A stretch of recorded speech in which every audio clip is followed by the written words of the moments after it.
Don't to take any no in personal life. ఎవరైనా business ఆపర్చునిటీలో no చెప్తే దాన్ని పర్సనల్గా తీసుకోవద్దు. ఫర్ ఎగ్జాంపుల్కి నా టీంలో ప్రవీణ్ అనే అబ్బాయి ఉన్నాడు. ఒకే మంత్లో 30 రిజెక్షన్స్ విన్నాడు. కానీ అతనికి ట్రైనింగ్లో నేను ముందే చెప్పా, బిజినెస్లో ఏం కాదు ఏ బిజినెస్లో అయినా నో అనేది కామన్ థింగ్. నో లేకుండా ఏ బిజినెస్ ఉండదు.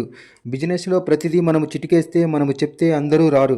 ఆ రోజు వాళ్ళ పరిస్థితిని బట్టి, వాళ్ళ ఆరోగ్య పరిస్థితిని బట్టి, వాళ్ళ ఆరోగ్యాన్ని బట్టి, వాళ్ళ ఇన్కమ్ను బట్టి వాళ్ళు ఆ డిసిషన్ తీసుకోవడానికి వెనక ముందు అవుతూ ఉంటారు. మీరు చాలా పాజిటివ్గా నో చెప్పారంటే నో ప్రాబ్లం.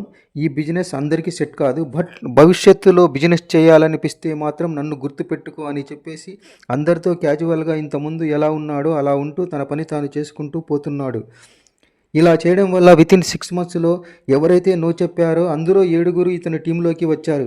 నెమ్మదిగా ఇతను ఇస్తున్న సిస్టమాటిక్గా చేస్తున్న పనిని బట్టి, అతను పెడుతున్న పోస్టర్లను, ఇతను ఇస్తున్న ట్రైనింగ్లను అబ్జర్వ్ చేస్తూ, అతని గ్రోత్ను చూస్తూ మళ్ళీ ఇందులోకి టీంలోకి వచ్చిన వాళ్ళు ఉన్నారు. కాబట్టి నో అనేది ఈ బిజినెస్లో కామన్.